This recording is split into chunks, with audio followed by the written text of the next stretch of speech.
Welcome to Unstoppable Podcast with Harry Sardinas, inspiring conversations with influential millionaires, investors, thought leaders, entrepreneurs who are making a massive difference with their innovative products and services, and sharing the challenges and wisdom of how they sold their first million. How would you like to make your first million? And today we have Ali Parandeh joining us from Spain, Malaga, and he is currently a board advisor of several startups and a mentor in various incubators and accelerators. So here we have a serial tech entrepreneur. So Ali, tell us, what are the 5 steps that tech entrepreneurs should be doing out there to make the first million? Well, good afternoon, first of all, Harry, and thank you for having me on your show. It's a pleasure to be with you and your hosts. Thank you. If I would say there are 5 steps for, getting there, first thing I always tell most entrepreneurs is forget funding. There's so much cloud and so much people just dying to get funding to get started. And if you're actually in tech, you can do a lot without funding. There's so much you can do programming these days with a couple of €1,000. And the last startup I joined as a co-founder, as an investor, to be very honest, €10,000. And the co-founders, we all put in the total amount of €10,000. And we got going with that. And then afterwards, the second thing is product market fit. So they miss the product market fit. And in order to get the product market fit, the first thing is to get a paying client. Absolutely. Get one client to pay, get your second client to pay, get your third client to pay. And that, to me, is your product market fit. Because a lot of the times, of course, we come across a problem. And it's a problem for us, or it's a problem for one person or 2 people, but it's not a mass problem. We're not solving a huge problem. And that is where the product market fit fails. Because yes, of course, you solve somebody's problem, but that is not a general problem. And if you just twist it a little bit, change it a little bit, pivot a little bit, it might be then addressing a bigger problem. You might be addressing the client's problem or more clients.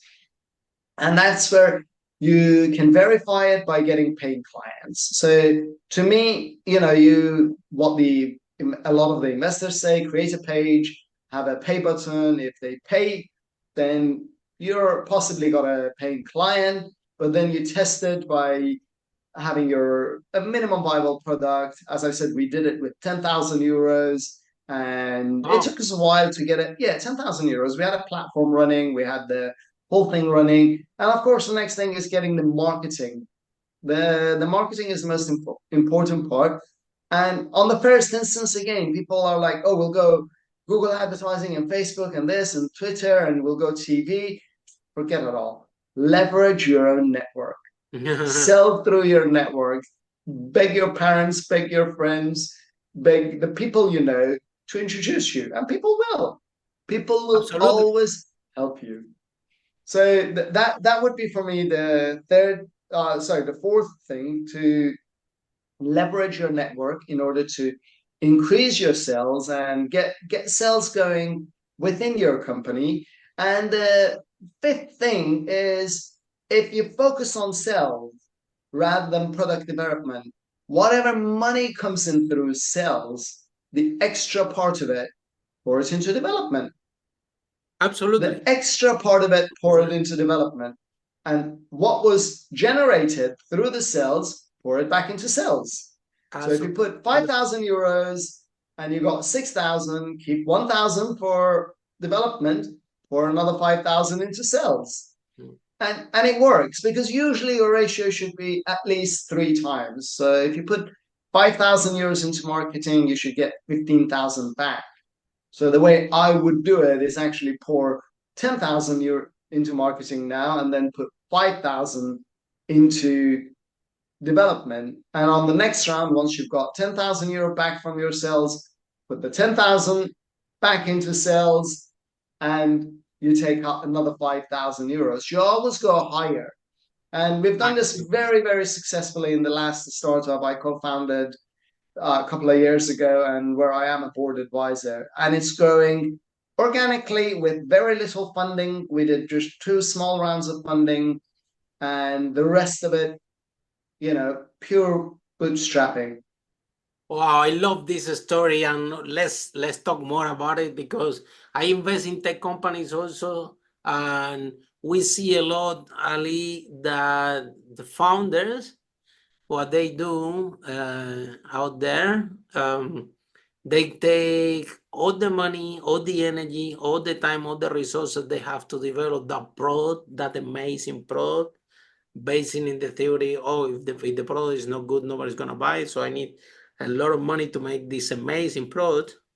And after they run out of money, out of resources, out of energy, out of everything, now when they don't even have the finance to show the product to the market, but you realize that nobody's buying it.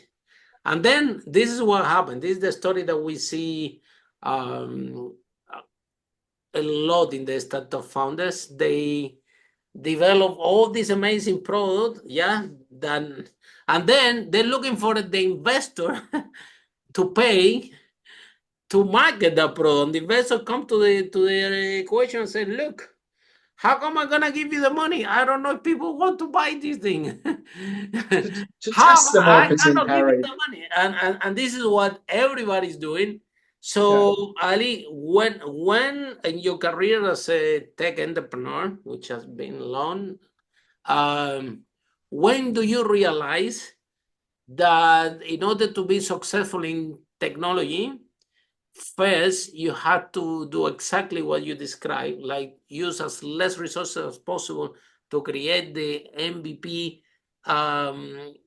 with the minimum resources as possible, and use your network, find that first client, and then do this equation, which I love it, what you just said, like put double into marketing and then the extra 5 in product development. I think that the rate is amazing like that, because cost development is expensive and you have to have a good product, right? But you improve the product after you sell it.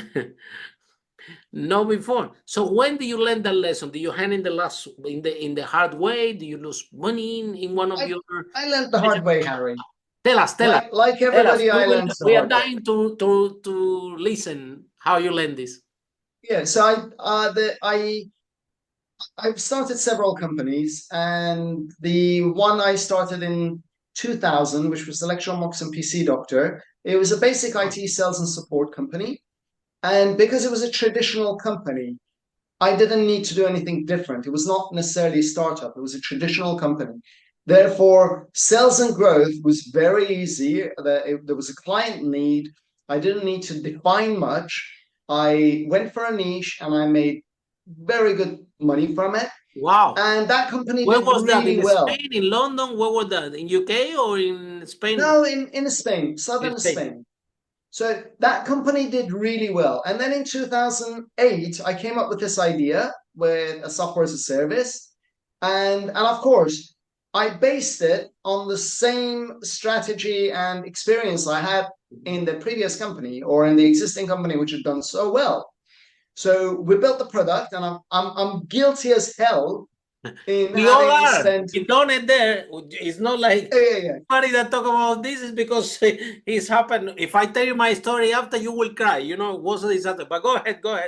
Tell us. So I spent a lot of money on development. I hired programmers. We had the money, so I hired 3-4 programmers, graphic designers, product development manager, and God. I poured money in it. I honestly poured money in it. So whatever I earned from the other company was poured into this new project. I was aware that I was actually early in the market. So that I knew that I'm early for the market, and I knew the market is not ready. My biggest mistake, I made a couple of wrong assumptions. And one of my wrong assumptions that was that the time that it would take for a market to be ready, I would then be the pioneer. what happened was that by the time the market was ready, technology had actually moved a lot. Absolutely. So our code needed upgrading, and mobiles had come into the scene, and we needed mobile app, and I had run out of money, More expensive. development money. Yeah. Although I had a fully ready product, it was a fully old ready product. Because it moved fast.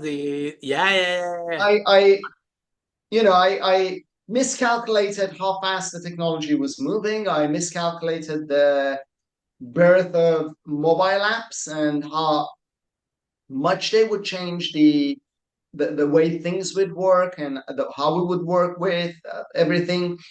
And of course, also I had burned through my cash pile. So when the time came and the market was ready, I didn't have the money for marketing, which is what you mentioned. Exactly. So I virtually had to sack everybody. We, declared one company bankrupt, and we restarted from zero, absolutely from zero. It was just myself, Let's start and over. I hired a salesman. Oh, good.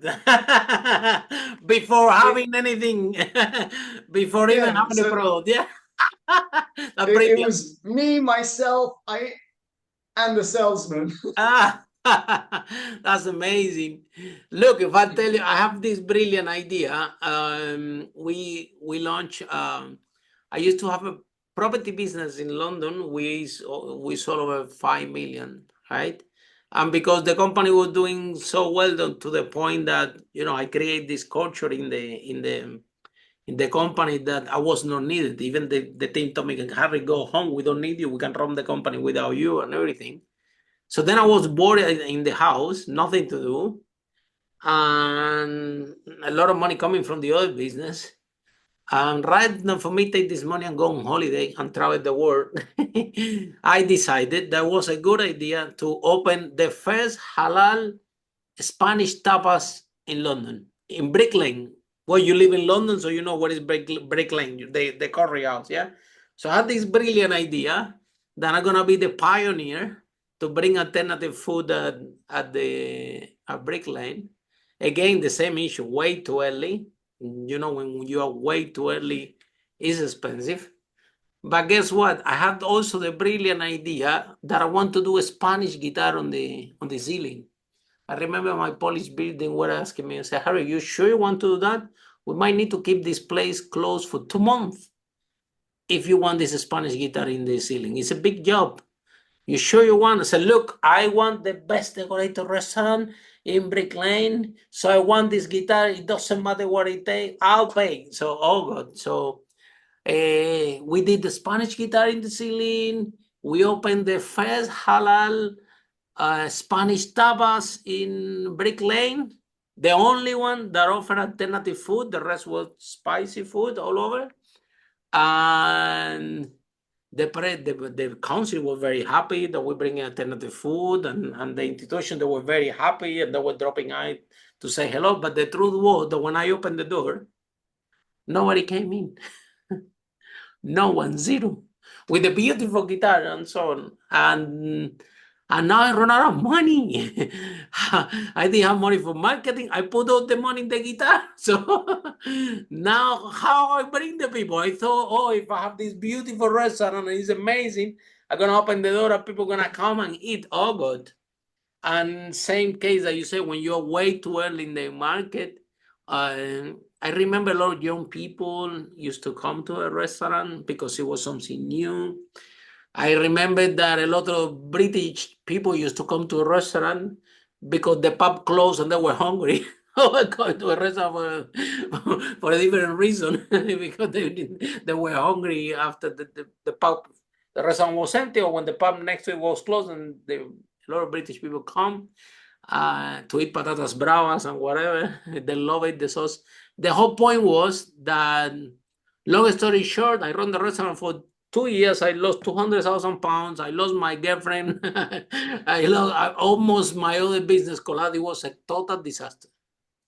So I learned this in the hard way, exactly the way that you describe it. But I think Ali, that if you don't go to this process, you won't be advising so many companies today, or you won't be so successful as you are today. I think it's all about the journey. And even if you have the first successful business before, and is the process as an entrepreneur, is that journey, is developing this skill, what actually make you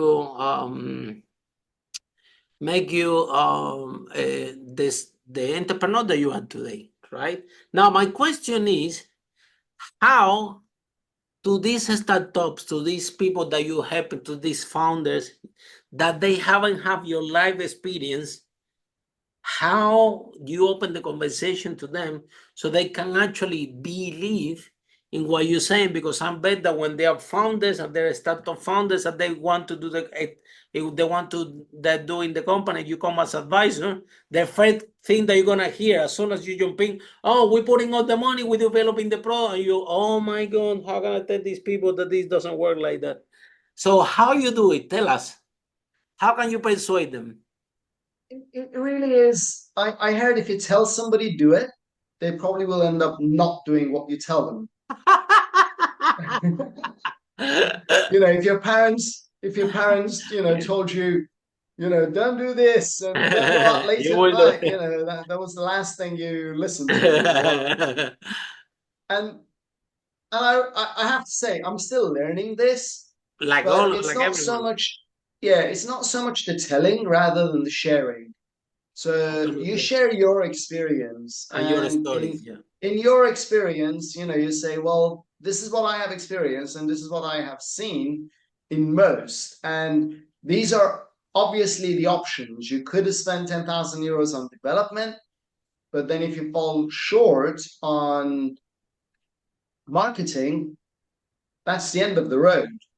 And I actually had one of my very good friends. He WhatsApped me this morning. He sent me a WhatsApp. He said, Ali, I know you're big time into startups, and I'm thinking about starting something within the next couple of months or a year. Oh, So I want you to, I want to have a chat with you, and I want you to help me introduce me to the ecosystem and all of that. And I said, well, first thing you should know about being a startup founder and an entrepreneur is that it's all about the journey. It's all about the journey. It has many highs and it has some very deep lows. especially in tech. Tech is expensive, it's dynamic, it moves really fast. But Ali, let's face it, this podcast that we're doing, um, 1 out of 5, 1 out of 5, 1 out of 6 people that we interview in this podcast, 5 step how to make your first million unstoppable.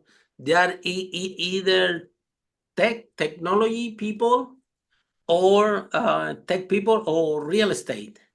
So really, there is a lot of people are very wealthy in the tech space and in the real estate, but people also think that because it's a lot of wealthy people in tech, it's because it's easy, and it's because the truth is that it's very challenging to succeed in a tech company, and you only hear the stories of those ones that are winning. But the truth is that 98% of the tech founders and tech startup out there, they're doing exactly what we described today, you and I. They are using all the money, all the funding, all the resources. They remortgaging the houses. They are asking money for family and friends, and it's just they don't know that putting all this money in development is not gonna get them. It's, Is I think it's a common mistake. So it is for everybody because at the end of the day, we're all excited as founders about the product. Yeah. That's what excites us. That is what is our passion. And if we are passionate, of course, I always say follow your passion and the money will follow you. I am a great believer of that. But within following your passion, you've also got to be aware of the market need. So the market need will, at the end of the day, respond to whether your passion has a business in it or not. Absolutely.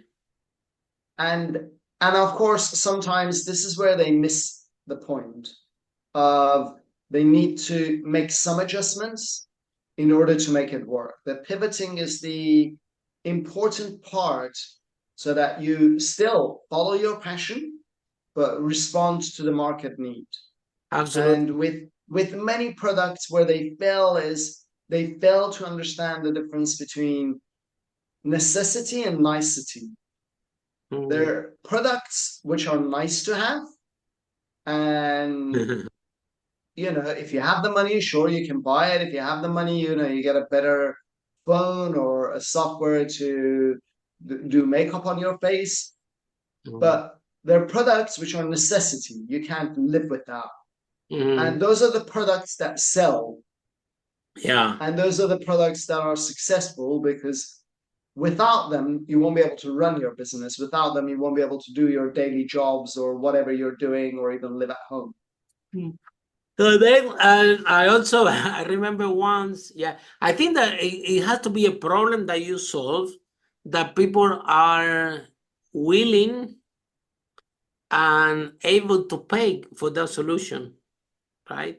But also they're willing, and also they are able, they have the ability to pay. I remember once I opened a career advice business, and we were helping people to find a job, and then we help a lot of people to find job, and everybody was happy, everybody was finding job. And then I go to the counter and say, "Where is the money?" I said, "Well, Harry, everybody's late because until they didn't have jobs, until they don't get paid, they cannot pay you, and it's gonna take longer because first they need to pay the rent after this, so you are late." So the whole point is that it's not only about solving a problem; it's about solving a problem that the market had the ability to pay directly. But then there is another misconception and I'm going to ask you because you're a software developer, okay, where again, around the same thing, the people have seen Steve Jobs, that was a software developer, Bill Gates, Mark Zuckerberg, right? Yeah, Steve Jobs was actually not a programmer. No programmer. Okay, so He was not. No. Mark Zuckerberg. So there are a misconception sometimes you hear that the software developer, right? Is all you need. A good software developer is all you need in order to make a tech company to succeed. Yeah. When you look at these software developers and also Steve Jobs or the owner of Amazon, right?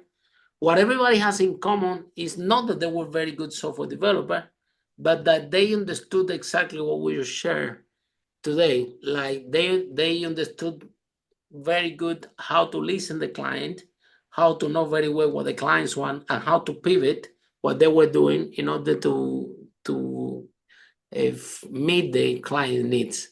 So how difficult, because you're also a developer, how difficult do you think that is for a developer to understand how important is marketing and sales? And as you shared today, you're passionate about the product, but you have to be comfortable that minimum double of the income that comes to your company has to be put it back in marketing and sales, and a third, like you said, put in product development.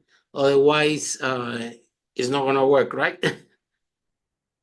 Okay, so if you're actually a developer yourself, then you don't need any money because you can program it yourself. And order a couple of pizzas and a bottle of Coke and go to your parents' home and camp out there in the garden or in the loft and get the program done and finish. So Ali, tell us a little bit more how we can get this product market fit. What are the secret sauce to get the product market fit, and what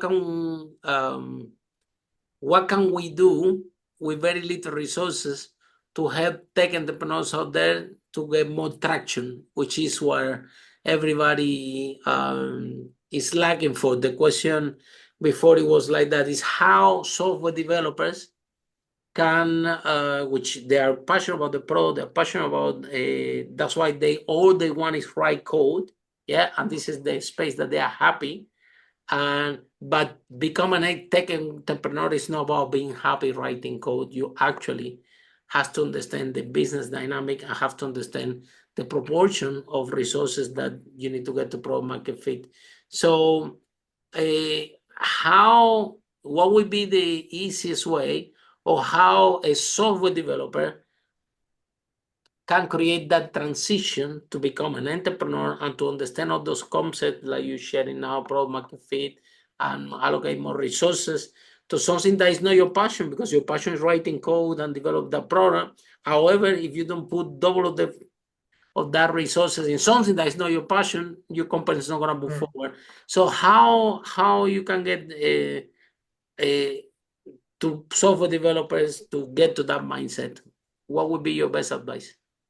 Okay, so a couple of things to correct. You mentioned previously Steve Jobs and Bill Gates. Jeff Bezos being programmers. Neither of them were programmers. Yeah. And they were good business people with good business Absolutely. minds and visionaries. And it's good being visionaries, but you also need to have a certain way of getting there. You know, the luck was with them, but they also had a good team. They put a good team together. They had money to see it through. Jeff Bezos came actually from fund management. Yeah. So don't underestimate that. He was a fund manager. He worked in a fund management company.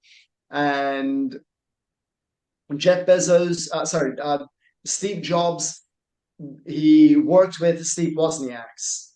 So the other guy was the programmer. And therefore, here is where the programmer, if you are the programmer, you don't need money. Get a couple of pizzas, get a bottle of Coke, go to your parents' home, rent a tent, and you can code it. And once you've coded it, you've got the product. And what you need is a helping hand in marketing. So find yourself a partner who can help you with marketing. Find yourself somebody who can sell it for you. Or once again, if you are techie, well, it shouldn't take you too long to figure out how social media works.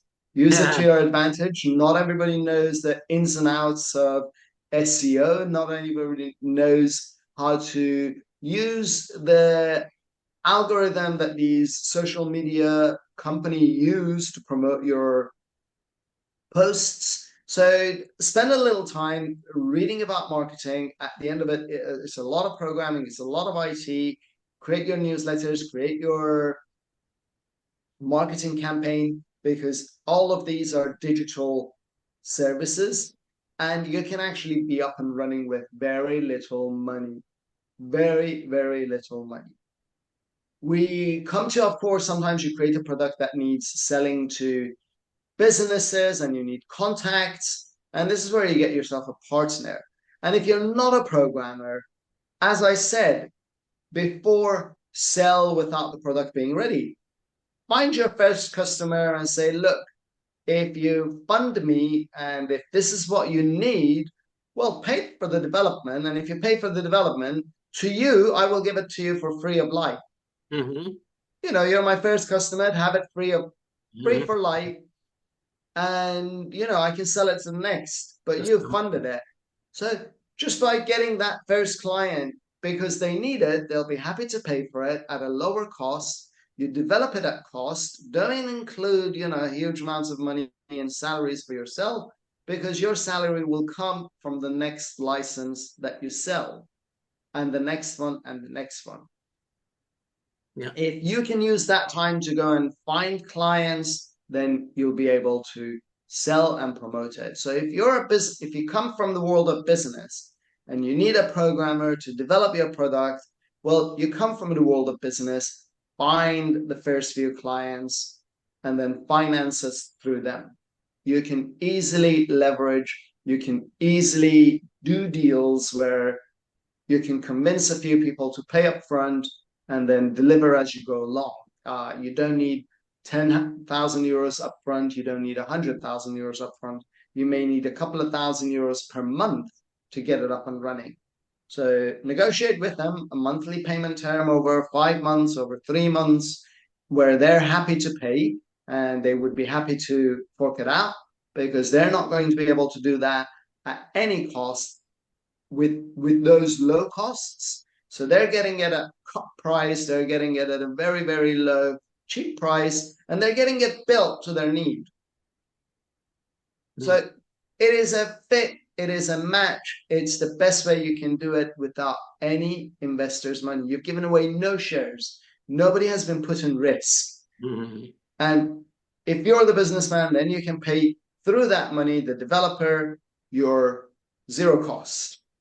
You're at zero cost. And if you can do that, you've already got the attraction of an investor. You've already got your investors, because those people have invested in you. And if anybody else comes along and says, oh, you manage this, well, you've managed money really well. I like people who manage money really well. And I'd be willing to bet on them a lot more than those who have spent 100,000 just on product. And I come across it many times. One of the companies, I helped the founder quite a lot, and I still am in touch with him and we speak. He raised 150 odd thousand plus, and I kept telling him, X, I won't name him, dedicate at least 30% to marketing, get clients, get people to sign up, get people on a waiting list. He's not really listened to me. He's only put 10,000 euros to marketing out of the 150,000 euros. 140 is going to pay their salaries, the founders, the programmers. And of course, we know what's going to happen. You and I have been there.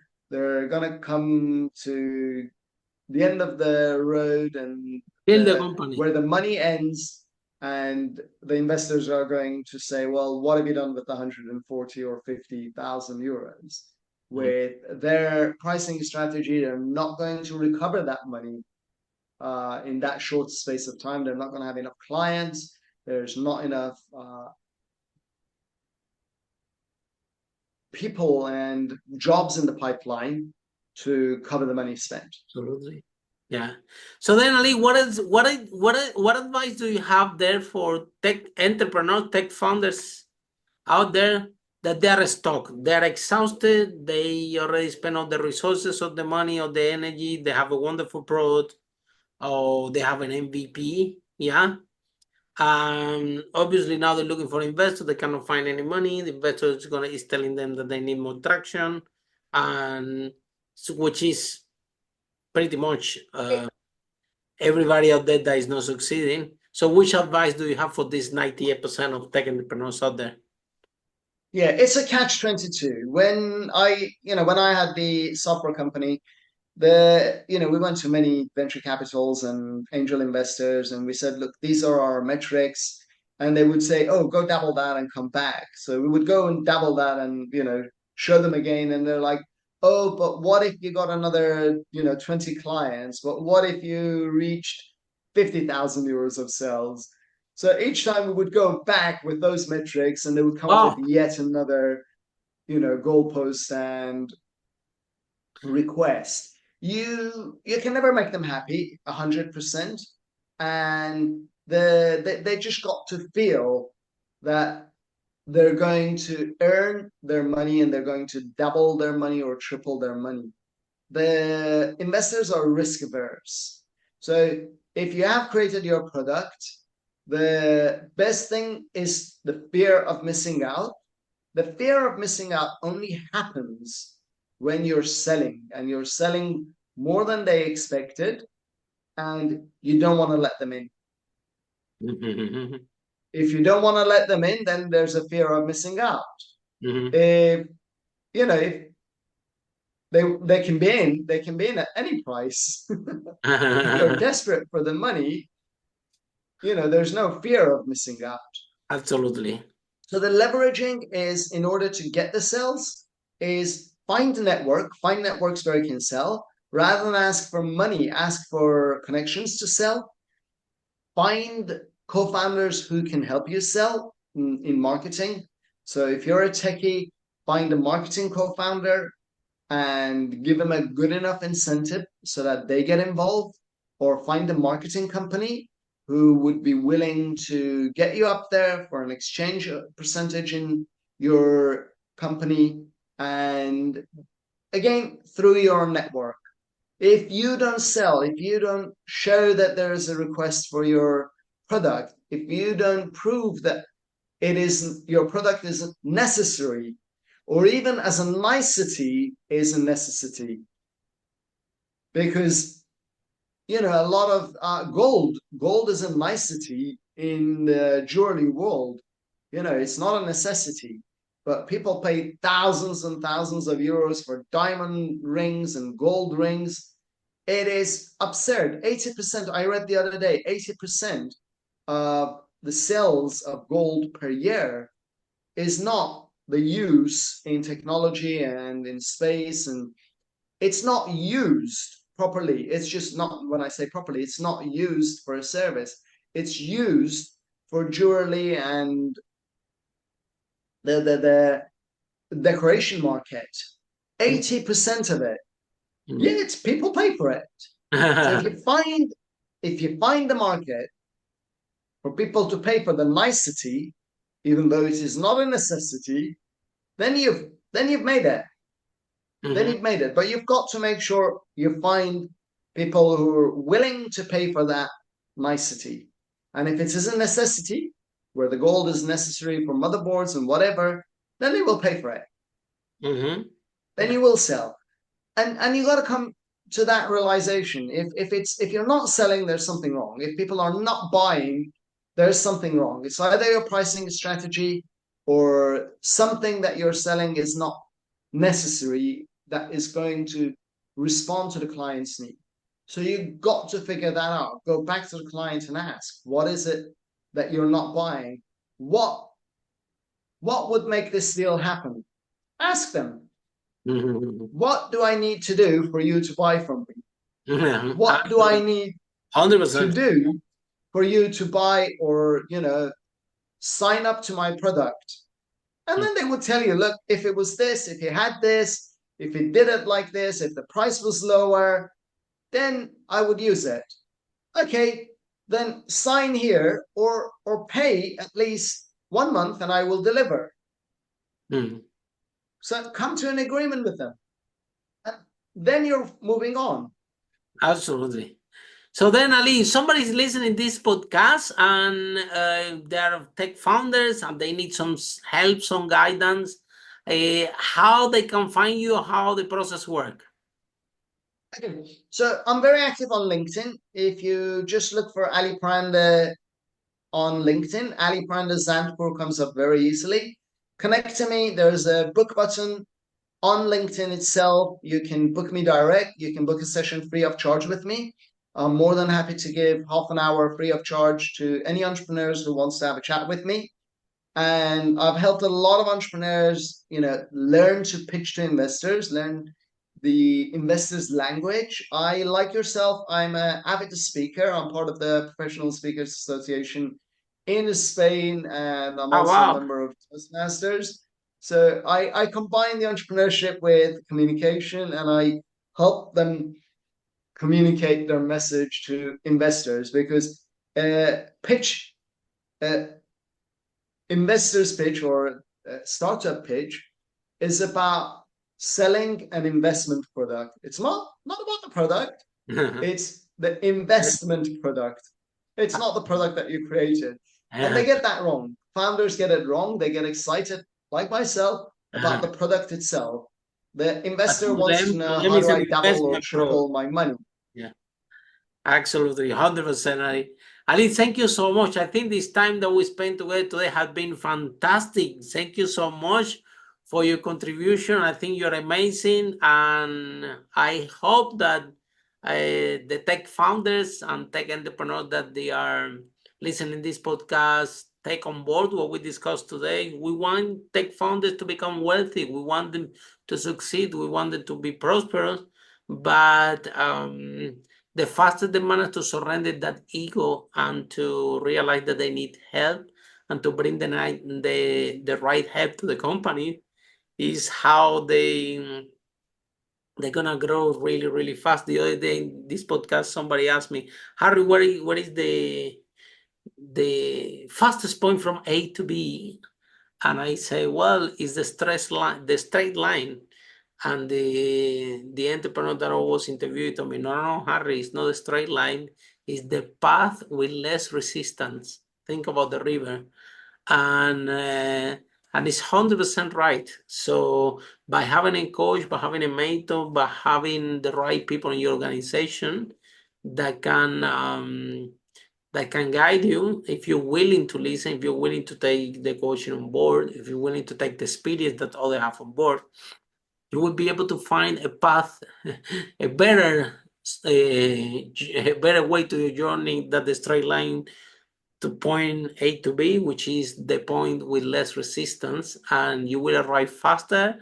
You're gonna be less exhausted, and you're gonna make way more money. So thank you so much, Ali, and for all of you following this podcast. See you in our next one. How brave entrepreneurs like Ali break that wall and achieve the first million. Bye for now. Thank you, Harry. Lovely being on your show. Thank you. Follow us for more interviews with world's most influential, audacious entrepreneurs that overcame challenges and adversity, providing you with the blueprint of how they sold their first million so you can grow your business exponentially.